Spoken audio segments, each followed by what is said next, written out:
Right, hello everybody. Just yet another video on my car that either love or hate. Got a comment the other day, well it was a while back, completely hated my videos.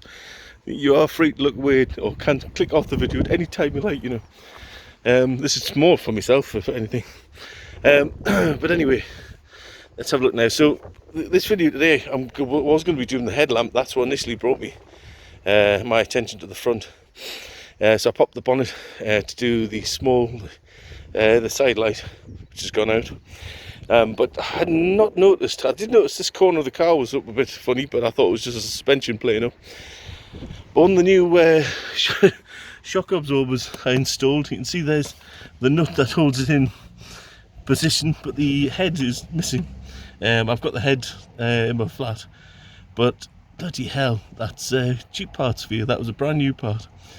So that's cheap welds that just popped straight off. So I've been driving around with missing the shock absorber on one side. So that's one job I'm going to be doing. But I did say I'd also get this brake disc. I've done the other side of the brake disc and the brake caliper on the front side. I'm going to be doing the rear ones as well. New brake discs and calipers. There's a good chance the brake pads that are in there are actually down to nothing. Because that brake disc is really bad. So yeah, that's what we'll be doing today. Just been trying to get the wheel nuts off as usual. That's a new breaker bar. The other one's still bent, but still usable. But I thought I'd get a longer one. I think it's 30 inches, that one. And it still didn't work, and I've put all my weight on it. So I had to ask the neighbour, borrow one of these scaffolding poles.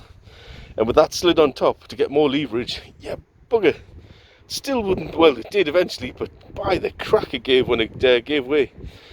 But just showed how much bloody tension was on. I don't know how it happens. It must be when it heats up, the wheel's heating up and then cooling down, heating up and cooling down. It just creates a tightening effect.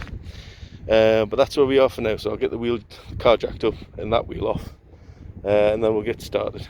Anyway, I'll pause it here for now. Right, hello again. So this is what I've done so far. Actually, I cut quite a bit out. I should have shown you, but once you get into the mix of actually doing things yourself, and you forget where you've left off with the filming. So there's a new brake disc I've put on there, and then there's a new brake caliper. That's gone on. I've not tried them yet. They look to be all right. It was quite easy removing this brake disc because I think I had work done before at the garage, because it was a job I couldn't do of putting the ball joints in there, so that required special equipment I didn't have.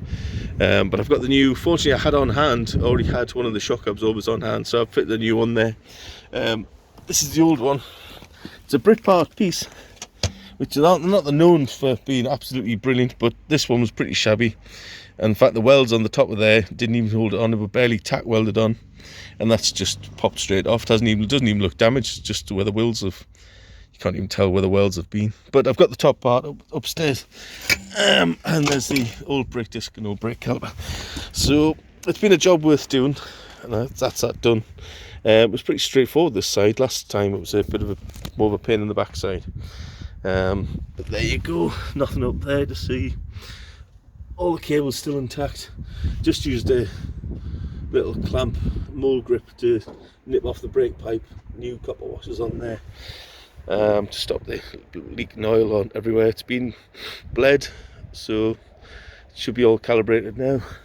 Then I've got to do the rear ones. I've got the brake discs purchased, but I haven't got the in fact I have got everything ready. I just need to get on with it, but I can't be bothered. So at least I've got the front ones done. They're the more important ones. And I think I'll put the old CPU back in, because it wasn't that was causing the right height problems either. So it was just dodgy wiring, and I still haven't replaced that.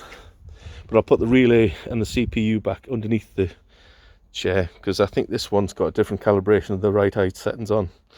Who's done that, I don't know. I got it on eBay, so I'll go back to what I know with the old one. Right, that's the wheel back on. Headlamp, the small side light changed. Pumping up just the rest of the tyres. I hope I might be able to get my money back on that shock absorber. I only installed it late last year. So fingers crossed. I thought at first there was something going wrong with my jack, but I must have had it up as high as I could, because I thought it was dipping down a bit, but nope, it's gone. Managed to get the wheel back on. The jack wasn't leaking after all. It was holding it tight. I think it's just at its maximum. I think that's it. It's gone to plan. The brakes have been bled. I think I said that last video. Just pumping that rear tyre up, and then I'll give it a test.